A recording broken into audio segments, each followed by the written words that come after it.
Thank you, everybody, for joining us. This is the Underground History and Future of LSD, hosted by the Oxford Psychedelic Society. We are very, very lucky today to be joined by the legendary William Leonard Pickard. Let me just introduce Leonard. Alleged to have produced, quote, 90% of the world's LSD, William Leonard Pickard is a former drug policy fellow at Harvard's Kennedy School of Government, research associate in neurobiology at Harvard Medical School, and deputy director of the Drug Policy Analysis Program at UCLA. With 2 life sentences without parole, he served 20 years in maximum security federal prisons and was given compassionate release in 2020. His book, The Rose of Paracelsus, written in pencil while imprisoned, is published in Italian on April 26, 2023, by Mondadori and by Synergetic Press. His 1996 prediction of the fentanyl epidemic and recommendations for prevention was confirmed by RAND in its seminal The Future of Fentanyl and Other Synthetic Opioids. Currently, he is a senior advisor, scientific advisory boards of JLS Fund LP and the Fireside Project. So the structure of this event is going to be a 45-minute presentation by Leonard, followed by 15 minutes of questions from the audience. So once again, Leonard, thank you so much for joining us, and I'll let you take it away. Kind of everyone to visit today. We will have a sort of an informal talk with a great number of slides of what I have learned and project about the history and future of LSD. We'll have a little fun and some thrills, and learn a lot together. I particularly invite and recognize my colleague and friend of many decades, Tim Scully, I think is listening to this as well. Greatest respects to Tim. Manon Verart, you also had on the Psy Club some time ago, and she's also a colleague at Pangaea Botanica in London, doing interesting work with AI for drug dev of botanicals. Yes, well, shall we proceed? Just a few introductory slides. This, of course, is Hamilton Morris, a dear friend. We're so excited upon meeting each other. We walked to a friend's house and went 30 blocks out of the way in New York City to the point that Hamilton said his legs were hurting for days. We went the wrong way twice, 30 blocks in each direction, so 60 blocks in Manhattan in a single day. Having difficulties moving a slide forward. Oh, there we go. Yes, here we are at Mark McLeod's house in San Francisco, in which a film was being made of the dinosaurs of yore, of the early psychedelic days, and just chatting with Hamilton in the backyard. Tim is also in that film, as is Owsley's wife, Ronnie Stanley, and numerous others. But 20 years before all of this happened, before a long period of imprisonment, I found myself kneeling in a field in Kansas with a sheriff's revolver pressed against my forehead, stating he was going to blow my brains out for synthesizing LSD. Of course, I demurred and suggested that it was all a big mistake. Nevertheless, it was a frozen field, November 6, 2020, just after Clinton evolved and was taken out of office, and a whole new regime came in. Quite difficult days politically.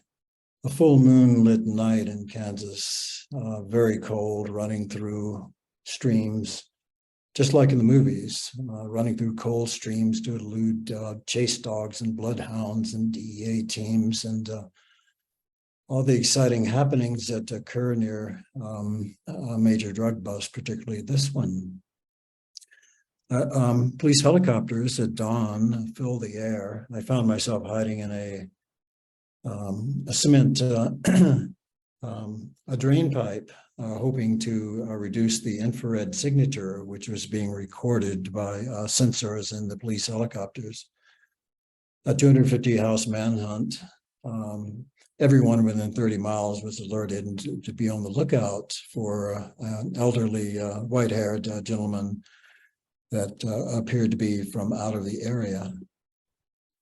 I wound up hiding in a farmhouse to elude the pursuers. A dog got onto me. Phone calls went around. I found myself running through a muddy field with a sheriff's car swishing behind me. Thence to on my knees in the muddy field, as mentioned earlier, and captured. A transformative event, the loss of one's family, one's friends, one's job, one's future.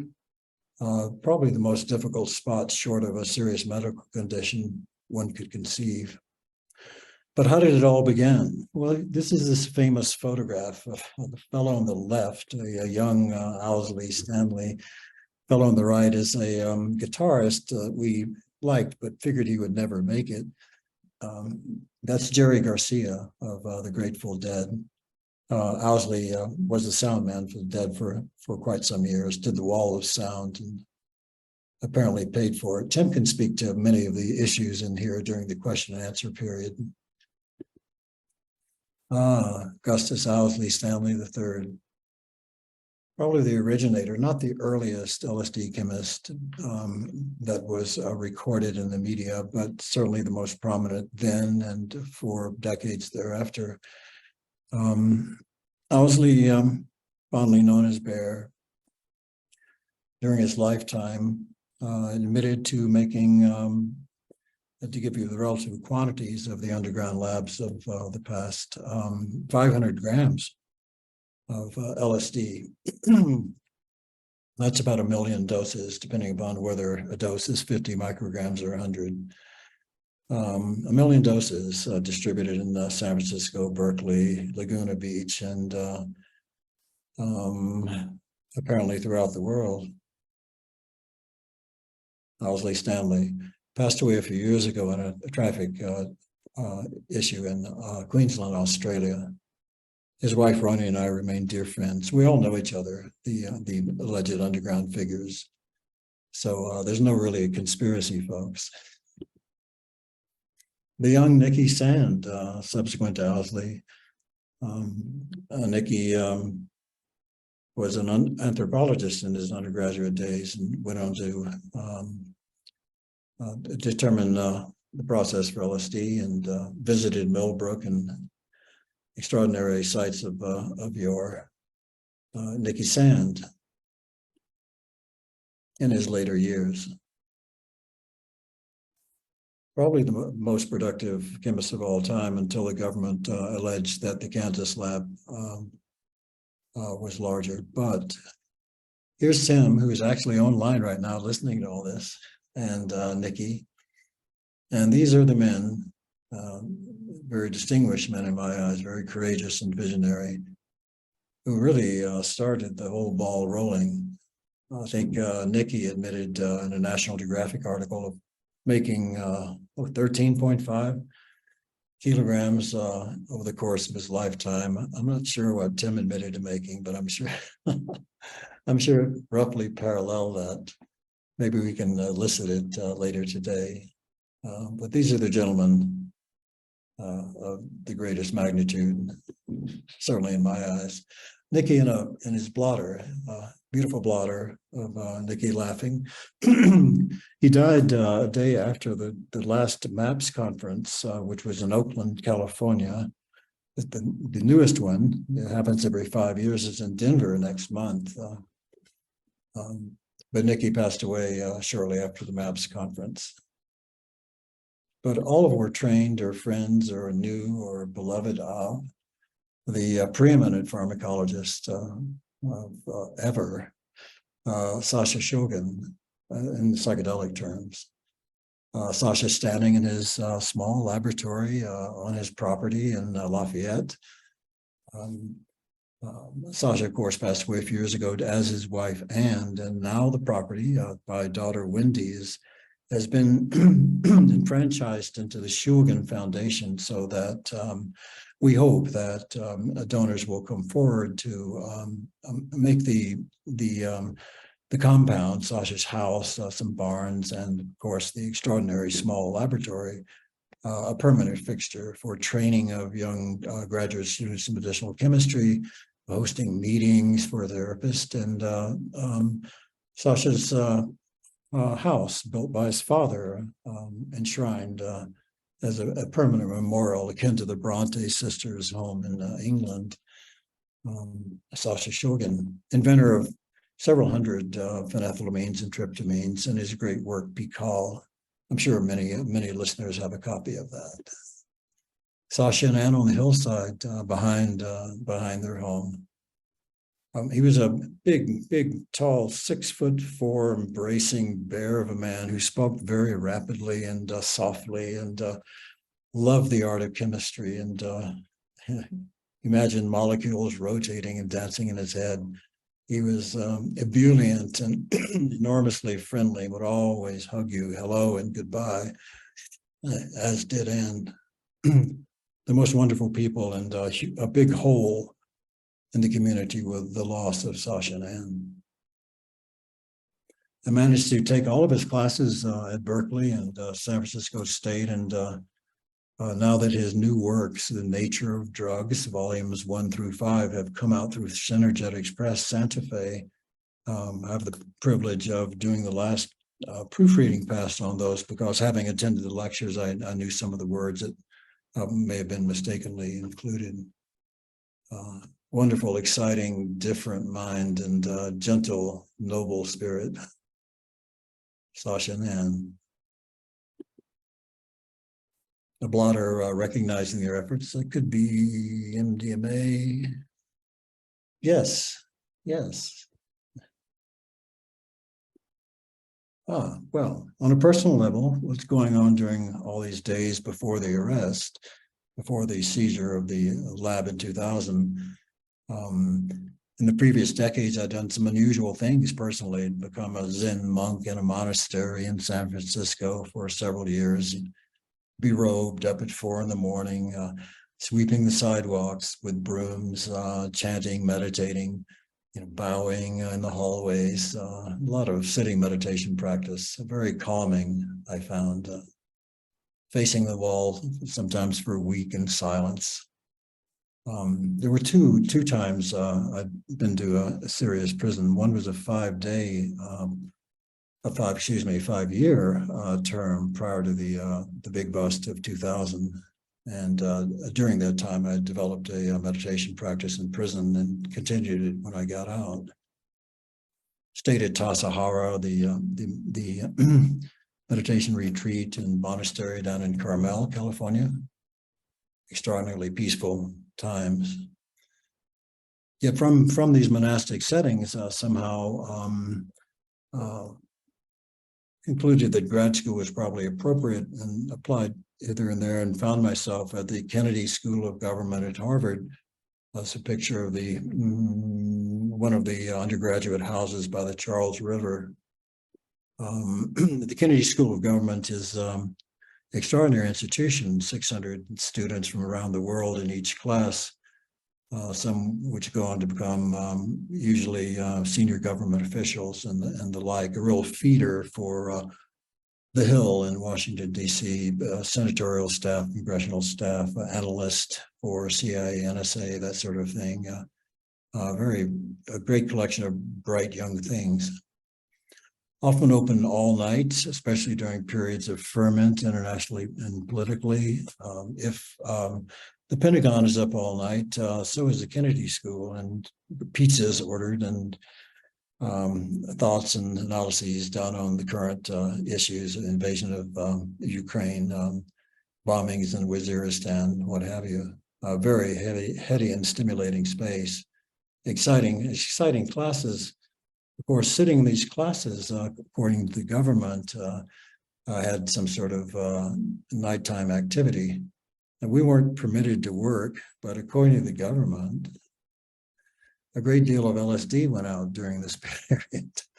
I'm not quite sure how that would have been accomplished, but here's an example of an issue of a blotter done in 1988. I have a little background on this.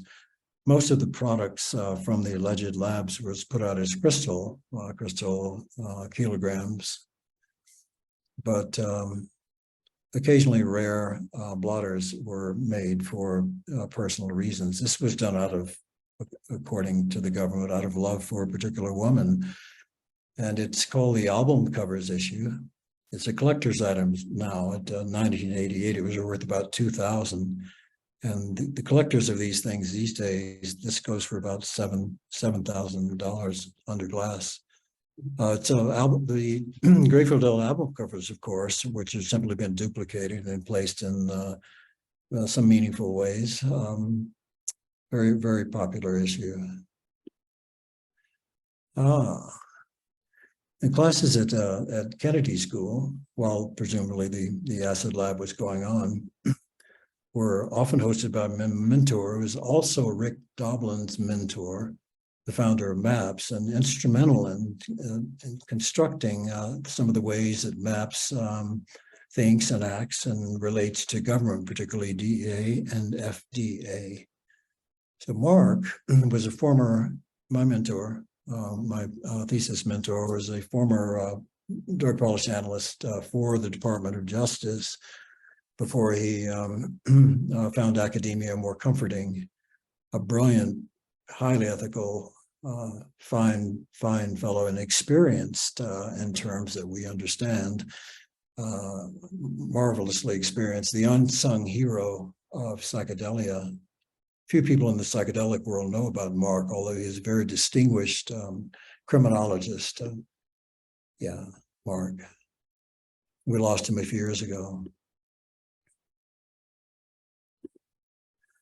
Well, under Mark, I tended to be instructed for my thesis to determine and anticipate what the next major drug would be.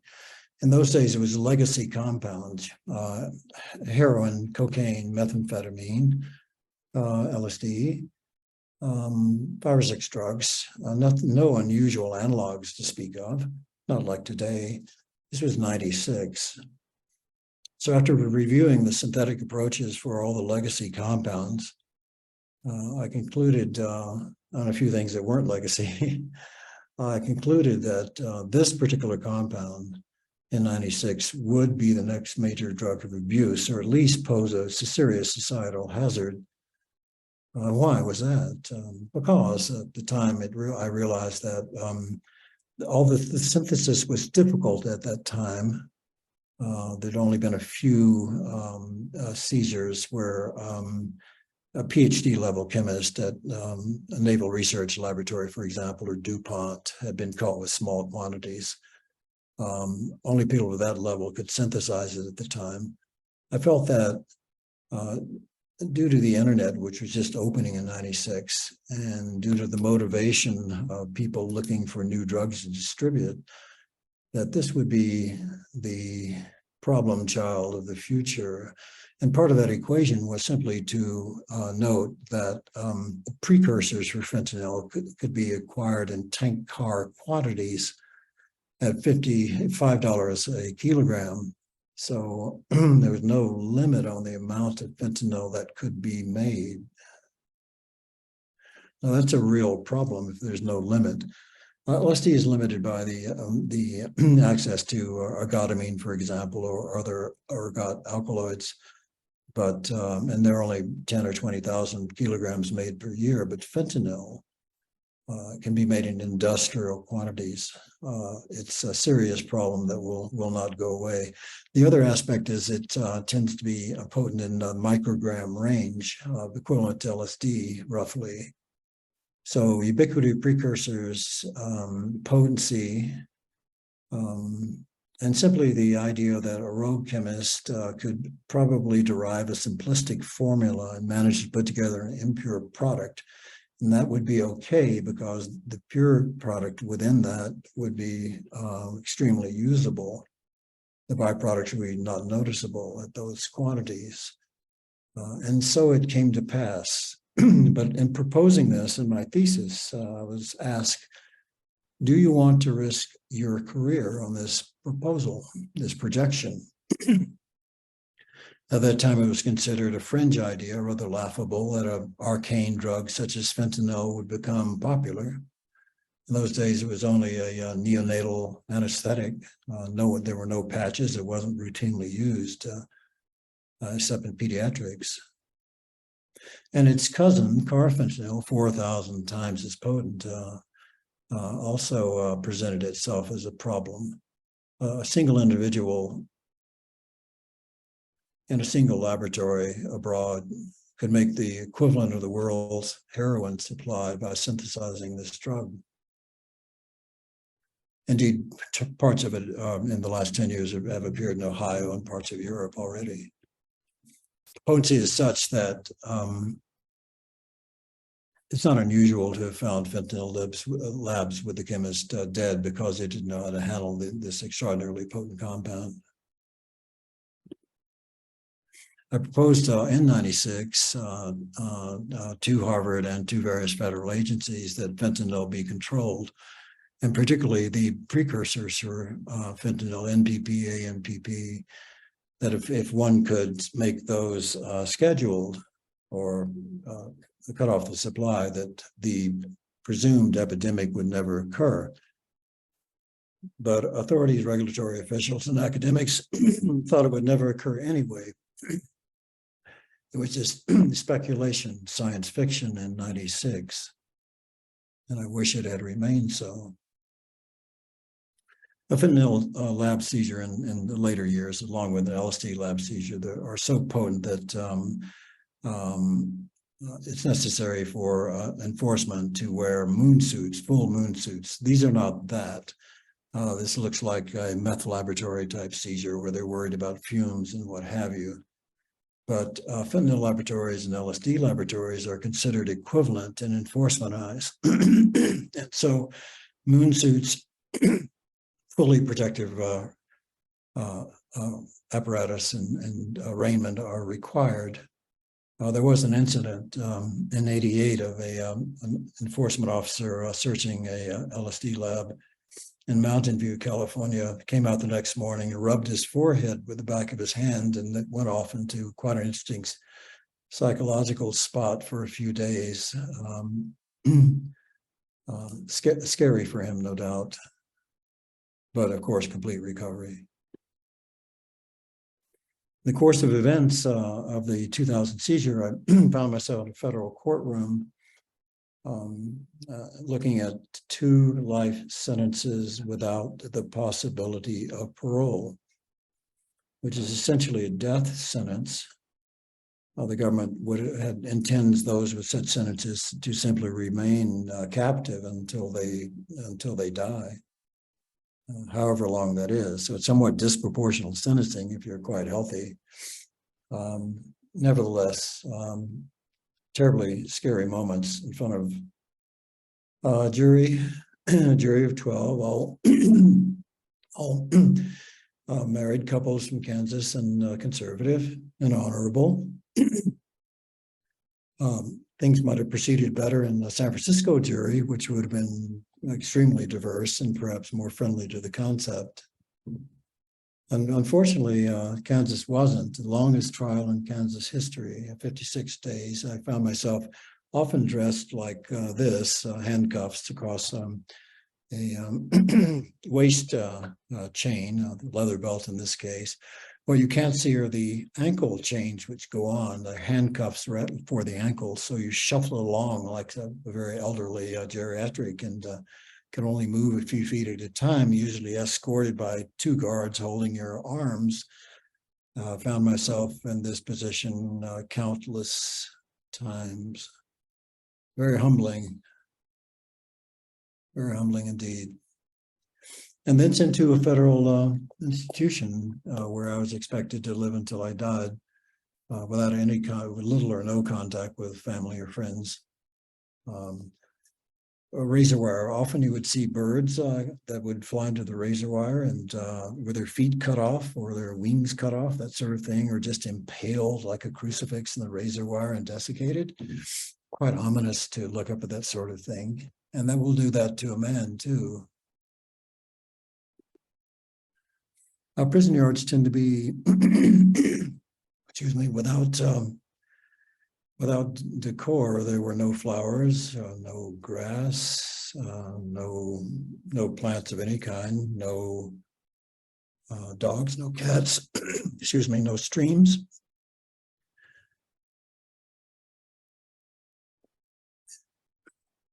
"30-foot walls One cannot see the horizon. One can see the stars occasionally, except that the lights, the heavy search lights, just like in a Cagney movie, attached to guard towers, tends to obliterate the sky. So one can see the moon and an occasional star, but not the Magellanic clouds at the edge of our galaxy.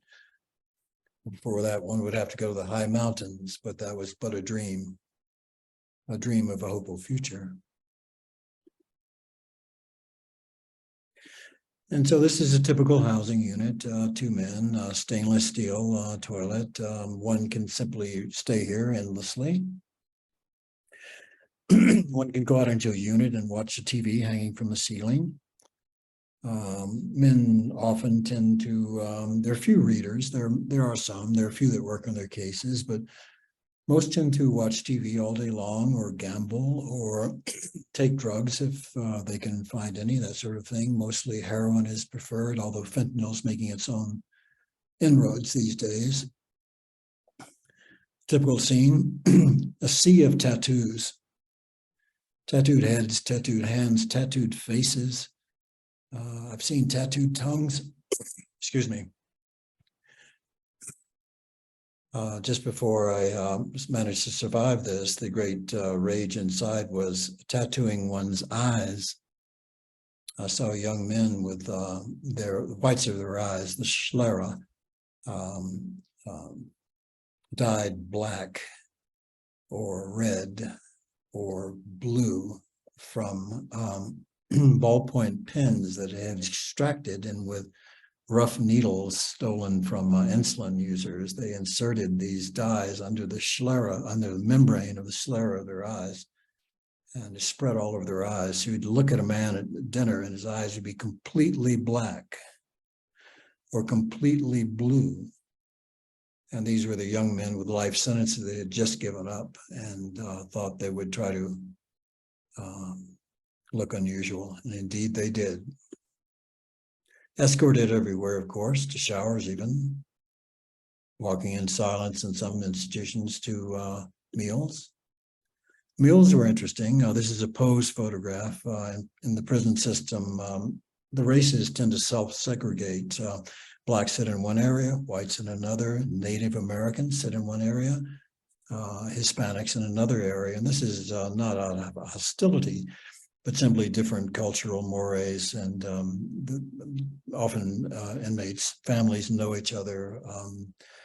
People were just more comfortable, although you would see white occasionally sitting with the blacks and vice versa, and it was all quite gentlemanly, except when it wasn't. Fights were common, usually among the same race. If you have an interracial fight, then that's a serious problem. The institution will be locked down. But within the same race, it's not considered extraordinary, but frequent. The point that I found myself eating my tray is this fellow here in the left forefront, with 2 men fighting right by my side. And I would not even move my tray. I would just sort of watch it proceed. You can't involve yourself. That's an offense. Until the guards came in, one became inured to violence. Violence is not something we typically see in civil society. How did one survive all of this? Well, Mark Kleiman, mentor at Harvard and also Rick's mentor, tended to write books. This is out of Princeton Press, and he has books out of Oxford as well, OUP, Oxford University Press. And I was honored to be allowed by Mark to proofread the galley proofs and observe any corrections that needed to be made. So these great galley proofs would arrive, and I would hide myself in the cell for weeks and studiously scrutinize it. And I was acknowledged in the back to a federal prisoner who would prefer not to be named. Typical scene, the boys. While this is going on, I kept abreast of the advances in science and psychedelics in the world. Nothing was happening until 2015, until Rowland's great work. Roland Griffiths at Hopkins, Johns Hopkins in Baltimore, published his great paper in the Journal of Psychopharmacology, heavily vetted, and started the revolution. I only knew bits and pieces of this because I had no input from the outside, save an occasional copy of the New York Times. But did try to keep up with some of the synthetic advancements by various means. Unfortunately, some of the synthetic advances included this little monster, N-bomb for short, and it's a derivative of Sasha's compound that's found favor in raves throughout the world, 2CB. 2CB is interesting to our experience, very clear. A little bromine atom bouncing around there trying to be metabolized, but someone at the Free University of Berlin, a postdoc there did a whole series of homologs based on 2CB and came up with this thing. This thing is potent at microgram range. Now, while you can do 2 or 3 doses of 2CB and be all right, if you take 4 or 5, you can be in serious trouble. And so it is with this microgram range material, which was distributed on blotters in India, caused quite some problems for a time, people thinking it was LSD. But with a major distinguishing difference is this will kill you. So there were a lot of deaths, a number of deaths in India, Europe, and even the United States until people became aware of how to test or look out for N-bomb and distinguish it, and it sort of has gone away, fortunately. These are not postdocs in criminology, but what one awakens to every morning. One learns to be polite relatively quickly. I can recall being amazed upon first entering prison at the number of people that would pass by me on a tier going, excuse me, excuse me, excuse me. I thought how wonderfully mannered everyone is. But then I realized that if you weren't well-mannered and treated each individual with respect, that one could be easily stabbed. One could be easily stabbed. So it's rather fearsome environment one manages with great delicacy. I lost count of the number of stabbings that I saw, hundreds of them, several killings, extraordinary violence and maximum security. My entire sentence of 20 years was spent in maximum security environments. During which time, since there were no pets, dogs, or what have you, nothing alive to play with, the men took to playing with anything alive, often mice, and they would make little cardboard running wheels for the mice to run in, and 3 or 4 men would stand around and watch that for quite a while. But my favorite were the ants. There were a few ant holes in the yard, and sometimes in the evenings, we would smuggle bits of bread through the ranks of guards and phalanxes of guards and metal detectors and out onto the yard as the sun set, and there was this little hole out which ants would come and go. And we would feed them bits of bread and watch them carrying it around with a great affection, like little pets, because we had not seen any living thing or cared for any living thing. And so there's an urgency in men with haunted eyes, knowing that they will die there or serving extraordinarily long sentences of 30 and 40 years, to care for something, to cherish something alive, to provide for something. And so this was one way that we did that. Another posed photograph. I'm so sorry about the coughing. I'm not used to speaking at length. Yes, post photograph, because you can't go up to a fence and hold it like that. You must stand 13 feet back. If one held a fence like this, the loudspeaker would come on, stand back from the fence. If you didn't, guards would come and get you. This was my cell for 20 years. A bright light was on all night.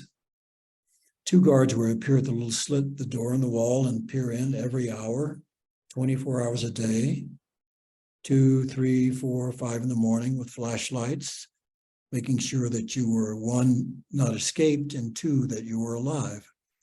We've had occasions of inmates killing their roommates and stuffing them under the bottom bunk for some days until they began to decompose. Stainless steel toilet, very good, however, very good environment for writing, meditating, and doing a bit of yoga, which I relentlessly pursued.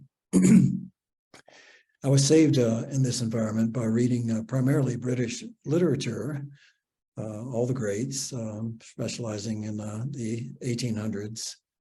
So if I look down at Thackeray, carriages and mannered beings, I was in England in the 1800s. If I looked up, then I saw the grad students in criminology and the stabbings and the bloodshed. So I read a lot. In doing so, I wrote a book, 700 pages, The Rose of Paracelsus, about a worldwide trafficking group in which we looked at or tried to recall some of the personal habits, loves, travels, values, mores, security practices, unusual psychic phenomena of a group of chemists, 6 chemists, described by colors, crimson, indigo, and what have you, rather than names. I wrote it really as a little message to my children and a few friends. I was quite surprised when it became widely read. Currently, Mondadori, the oldest Italian publishing house, is putting out The Rose in a few days in Italy. So it's translated into Italian by Joyce scholars at Notre Dame. We just finished Finnegan's Wake in Italian. So they're well prepared for the challenging wording of The Rose. This was written in pencil in the cell I just showed you. This is Niché Devenot, PhD in literature, who became rather fond of The Rose and contacted me and became quite analytical about it. And her new book on psychedelic literature from Columbia is being published, and The Rose is described in chapter 9. Beloved friend, Niché. While I'm writing The Rose and sitting in occasionally the unit where the other men stay during the day and watch TV, one day this photograph came on. And of course, it's from a set of parents that are unconscious or dead with their child in the back, horribly stricken. This was 2015. I went, oh my, this is the same drug that I predicted in 96. But between 1996 and 2015, there were very low level of opiate overdoses, maybe 3,000 a year in the United States, mostly from pharmaceuticals. There was no increase or massive increase. But in 2015, due to fentanyl brought in from China or made in Mexico, we had 100,000 deaths suddenly. And that 100,000 deaths has continued each year. It appears to be growing internationally as fentanyl is more widely spread. It's now appearing in samples of MDMA and other counterfeit oxycodones. It's permeating the drug market and other drugs, so it's quite worrisome. So at this time of the writing of The Rose and the launching of the fentanyl epidemic, the RAND Corporation, which is an American think tank in Santa Monica, about 2,000 PhDs, they mostly do defense work. Most of their work is classified, but there's a big drug policy section. They designed the regulations for Uruguay, for example, strong cannabis. They began looking at the fentanyl outbreak. Iran was an early Cold War think tank. They were looking at mutual assured destruction of ICBMs from Russia and America. There They're in Santa Monica, beautiful building, extraordinary times. But they looked at fentanyl at that point and put out this book in 2019, this seminal view, history, and future of fentanyl, and somehow got on to the prediction at Harvard and included as chapter 3 most of that work and many references throughout. So we took a copy of this and attached it to a motion for release, which was just permitted by Congress in that very same year. To prisoners petitioned the court for changes in their circumstances and reductions in sentence. We attached a copy of this to the motion, and that seemed to have been influential in my release. Also influential were letters of support from dear friends. This is Julie Holland, probably the most prominent woman speaker on psychedelics. Her great book on MDMA. One should read a lot of good history in there that is not widely known. Wonderful psychiatrist in New York City. Ben Sessa, the UK's own Ben Sessa, beloved in England, certainly in Bristol. He was with a neuroimaging group of Dave Nutt and Robin Cathart Harris at Imperial, dear friend. And a dear Benedictine monk who lives in a priory in Salzburg, Brother David Steindl Ross, 93. Brother David was in Salzburg during Anschluss when the Germans marched into Salzburg as a very young man, went on to become a Benedictine priest. And in the recent Michael Pollan book of the early history of psychedelic revolution, he speaks of meetings at Esalen in which the planning of it was done by various individuals. And of course, Brother David kind of opened those Esalen conferences by putting maybe 13 or 14 people, Sasha and Mark Kleiman and others, Rick, in a circle, all holding hands. And he would offer prayers that whatever was coming would be beneficial to society and to our species. Brother David, very beloved. When I left prison, I left behind the young man on the left, Ross Ulbrich. Ross was the designer of the Bitcoin trading platform for drugs called Silk Road. While I disagreed with Ross on permitting all drugs to be trafficked on his platform, he became a dear friend, a meditator, a walker. We had endless conversations walking around the track. A gentleman, reader, writer, deeply into theoretical physics, fan of Roger Penrose at Oxford. He's still there. Only an act of God will get Ross out. If you want to help, go to freeross.org and join the others. He cried the day I left when he heard about it.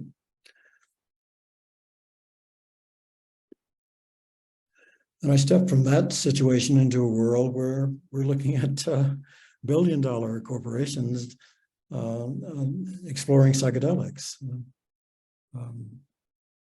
Enormous change from being persecuted for these efforts into a world where they are mainstreaming and talked about, and it was okay to say psychedelic. 5 years ago, if you mentioned it in an academic setting, you were risking your career. And now you can make your career on it, as I trust many will do here. Psychedelic centers have opened, at Harvard, at Berkeley, at Yale, at Hopkins, Columbia, University of Michigan, Emory, Texas, all over the United States and England.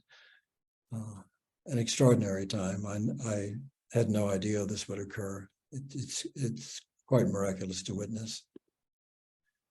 Currently, I work for a venture firm in New York City as a scientific officer, reading patents and papers and arguing with startups about the validity of their proposals. Having great fun doing it. Part of our portfolio is psilocybin, of course, attempting to use psilocybin for treatment-resistant depression. Compass, and got in a bit of a trouble recently by attempting to patent psilocybin, and that incurred a backlash in the ire of people that thought perhaps it shouldn't go that way. Mind meds, or similarly, mushroom derivatives for depression and anxiety. Gilgamesh is part of our portfolio and one of my favorites. Gilgamesh is based on work done out of the Columbia University lab of Dali Sames, chair of chemistry, in which Dali and his postdocs are rapidly devising a variety of ibogaine analogs. Ibogaine, an extraordinarily long duration, intense psychedelic derived from Tabernanthe iboga, the African root, but it has useful, anecdotally strong anecdotal evidence for its usefulness in serious addictions, heroin addiction, what have you. Immensely promising.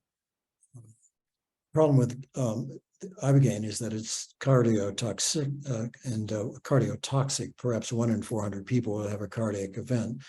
So the lab at Columbia is trying to modify the ring structure of ibogaine to reduce its cardiotoxicity while maintaining its healing effect. So I managed to stay up on all sorts of events that are occurring technically. Fermented reactors, psilocybin being made by by fermenting or other growing the mycelium in stirred reactors. Synthetic approaches, all sorts of unique pilot plants being proposed around the world. Metabolomics, proteomics are being explored. DARPA is even getting into the fray. They've proposed, that's in America, that's the Defense Advanced Research Projects Agency, and they're doing some exceptional work. They don't want their warfighters to have, quote, deleterious psychological effects from hallucinogens. So they have put out tens of millions of dollars to academic researchers to separate, assuming it can be done, the putative healing effect of this class of compounds from the psychological effects. They don't want the warfighters putting down their guns or refusing to fight, but they do want them to be free of PTSD. Interesting concept. Many of us feel that the long night of the soul is necessary for the healing effect, and others say, well, maybe not. The jury is still out on that. My favorite aspect, however, of the current environment in psychedelics and big pharma in general is the application of artificial intelligence, computational chemistry, and bioinformatics to the design of novel drugs. In psychedelic terms, we're going to see more analogs of the legacy compounds in the next 2 years than has ever been known in history. There'll be thousands and thousands of new analogs. One firm is responsible for hundreds of Tactogen is responsible for hundreds of variants of MDMA. This is true across ayahuasca, ibogaine, DMT is extraordinarily well developed.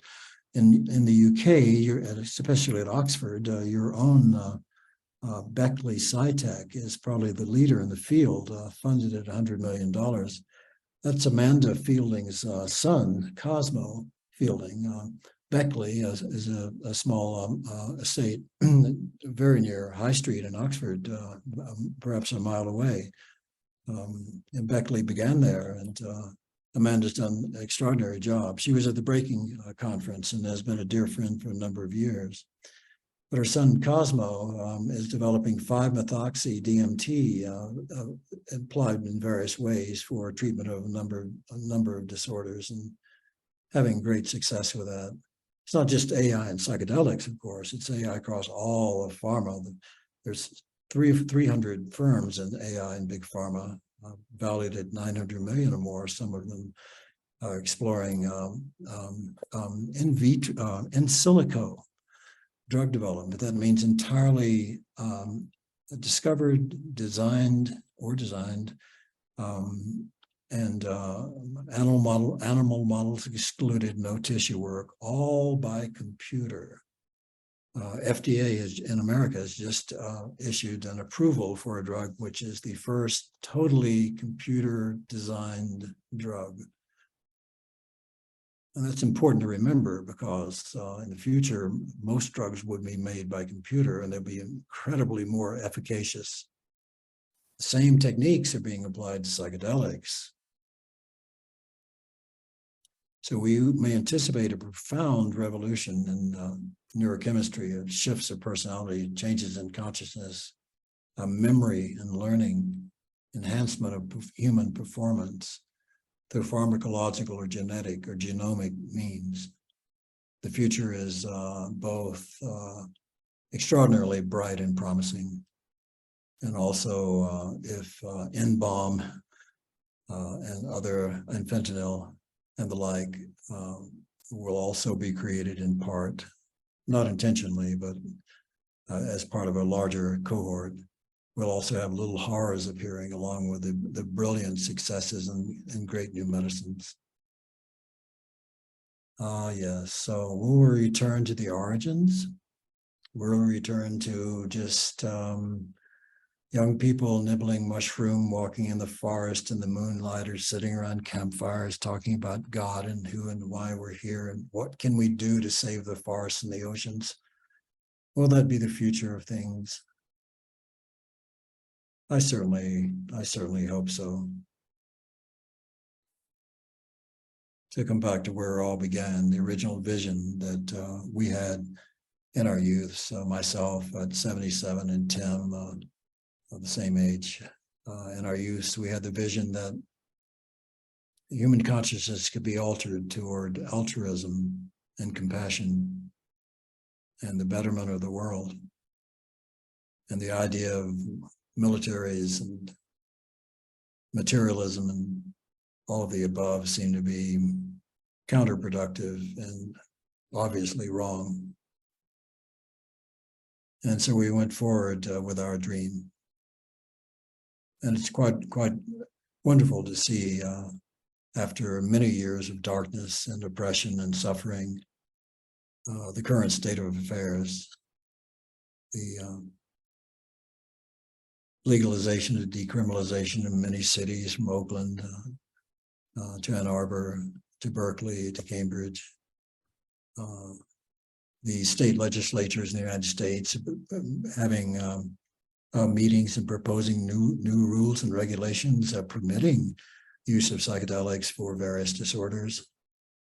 It's happening federally as well on Capitol Hill and internationally throughout Europe and England. It's a glorious time, a fine time to be a young person with the advance of AI, the advance of genomics, with the advance of psychedelics, all to ensure the human heart grows ever warmer and brighter, and our minds as well. And with that, I leave you with a story I hope that will be informative and that you'll remember of what price was paid. And I strongly encourage those that are listening in their studies, medicine, any field of creative endeavor, art, writing, psychedelics, extraordinarily promising. And so on this special day for the Oxford Psychedelic Society, I wish you great success in your dreams and your scholarship. If there's anything I can do to help you, please reach out through Kenneth or find me online, and I'll be happy to do so.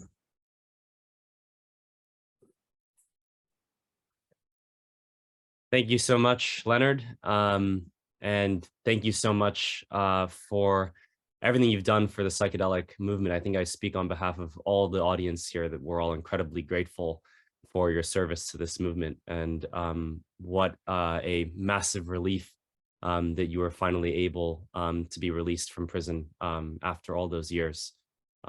Such an amazing Such an amazing outcome. We'll now take questions from the audience. If you have questions, feel free to post them here in the Zoom chat, and then I'll read them out loud. We are going to be running a bit over time, so we'll go until like maybe 8:40, 8:45. So we have time for a few questions. While people post questions in the chat, I'll get started. My question is, you were in prison for 20 years. Did you ever experience moments of intense despair? And if so, what gave you the courage to keep going and keep on living? Well, it would be difficult to face life sentences without despair. If you have a limit to the sentence, 5 or 6 years or 10, or one can plan around that. One doesn't necessarily lose one's family. With double life sentences, it's a stunning personal challenge. Families, friends tend to drop away. New friends are formed, though. I've made some extraordinary friends. I'd like to take a moment to thank Tim Scully here. Although we are not able to communicate presently due to the nature of my supervision until I'm terminated, Tim, during the entire time I was away, every week or so, I would receive a very fine printout of the latest court filings, motions, government responses, every paper filed in federal court for 20 years. And these, more often than not, arrived before my attorney could send them to me. So along with other tasks involving filing of motions, I filed 1,000 motions in 20 years, many initially handwritten, trips to the Ninth and 10th Circuit Court of Appeals. But Tim was instrumental in keeping me abreast immediately of any filing in federal court. And that became rather critical at times because there are deadlines on the nature of filing. So I must honor Tim at this moment worldwide, although I cannot speak with him at this moment. But I'll see Tim when my matter is terminated. In terms of handling the depression, there were there were 2 ways men did it. And I speak here only of those with life sentences, because those with 5 or 10 years could just tough it out. But those who were going to die there did one of 2 things. Most curled up in a ball and became depressed and walked around looking haunted and sort of fell into despair, and you could see them kind of shrivel up and be withdrawn, and it was the end of them spiritually. They would wind up staring at a TV all day. A handful would work on their cases rather aggressively. And I chose the latter. An early inmate said, "You've got to get up every day and fight like hell if there's any hope at all." And I tended to agree with them. So that's what I did. They got a small library in which I would appear. You could hardly hear yourself think of the men shouting at each other, but I would appear there every day. There were only 10 typewriters for the entire institution of 1,800 men. There were no computers. There were typewriters. Many here are probably so young they don't remember what a typewriter is, but it's kind of a mechanical device that you press the keys and mechanically it makes a letter on the page, and we had to use those. And those were in transparent cases so that you cannot hide contraband in it. Half of those were destroyed by men seeking the platens, that thing that holds the paper down on a typewriter to sharpen into weapons. But somehow I managed to get hold of a typewriter. A few loving friends, not only Tim, but a few loving friends stayed in routine contact and were really the lifeline that someone out there cared, that I wasn't just, a despicable individual that deserved to be die in prison. So that little flame of the heart, shown by a few friends, and the determination to return to my family was what made the difference. Men can lose their jobs, they can lose the respect of the community. They can lose everything imaginable. But if they lose the love of the people they love, then they are truly lost. I've seen that happen a few times. They're adrift at sea. But I was spared that and was able to speak to my son, for example, each week for 20 years, from the time he could barely speak until finally was out at 22, and he was bigger than I was and embraced me when he first laid eyes on me. So those that survive, and there are only a handful that have survived double life sentences, do so by persistence and focus. I felt I could think and write my way out of there with the grace of God and the love of family and friends. And so it was. Wow. Very inspiring. This is a question from Nick Dite. Have your views of human nature influenced your studies of psychedelics and how necessary they are? Are psychedelics the only way to make humans more altruistic? Oh, absolutely not. Absolutely not. We're not proposing psychedelics as the panacea for all man's ills. Perhaps an extraordinary personal experience that may be helpful and fruitful in terms of one's relationship to the world, but by no means only a small fraction of the many ways of experiencing joy and celebrating our existence on this planet. And there's dance and song, there's art. I can recall being between prisons in a place where one had no radio reception, certainly not a classical radio reception. And suddenly, after years of that, I was moved to a place that had I could hear classical music. And first thing that came on was Beethoven's Ninth Choral Symphony, Ode to Joy. And I heard it and burst into tears, which was unusual, at the majesty of which we are capable, the sensitivity and the glory of which we are capable through music alone. So yes, the good news is that even though these substances are quite remarkable, they're only a small subset of the many ways in which altruism and compassion and thinking and aesthetic appreciation, the great forest and the night sky, lover's face, children, our lovely world can be appreciated.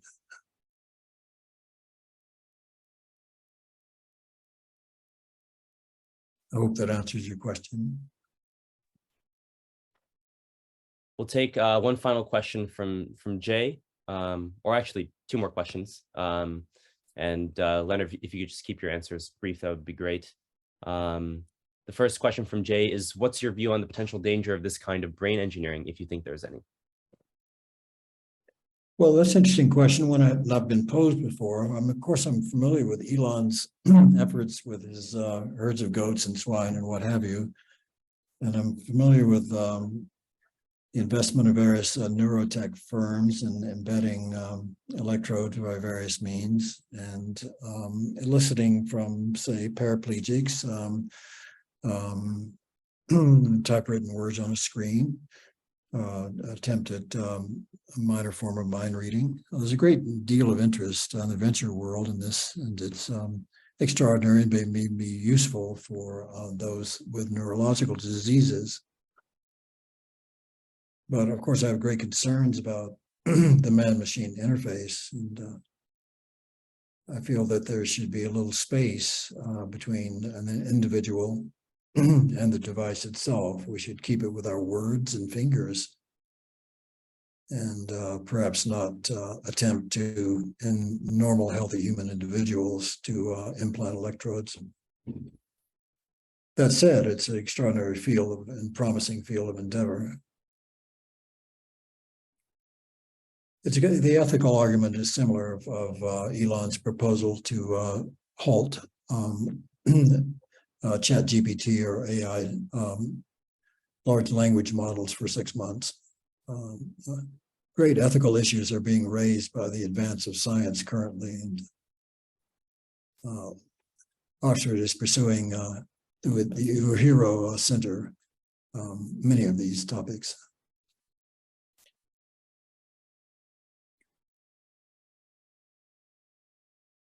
Sharing your story and wisdom here. This is very moving. A question regarding the further development of psychedelics. Is there a need to develop other compounds, or is LSD quote unquote good enough? If not, what needs to be optimized? Well, it's an interesting question. Of course, many feel that LSD is the sine qua non of the limit of the art, that it's all one needs. One could say the same thing for mescaline or psilocybin, as fully developed as they can be, and they teach what they teach, which can be quite broad. Others say, well, analogs need to be developed for shortening the duration of the LSD experience. Various analogs of psilocin and ibogaine, if you will, need to be developed. Clearly, ibogaine needs to be developed to have the cardiac toxicity reduced. So I think even the legacy compounds can be improved in some ways, but not necessarily displaced. LSD, for example, has been around, 70 years, but has yet to be displaced by 1-propionyl or any of the analogs or homologs of acid. I suspect it'll be around for quite a long time. New drugs do come into the sphere and displace others, as we've seen with fentanyl displacing heroin. So it may be true in psychedelic terms. We may have an entirely new invention or a modification of an existing molecule that predominates that particular area. I suspect we will see that. Will LSD be displaced entirely? I don't think so, not for the next 10 or 20 years. Great. And with that, we'll close the session.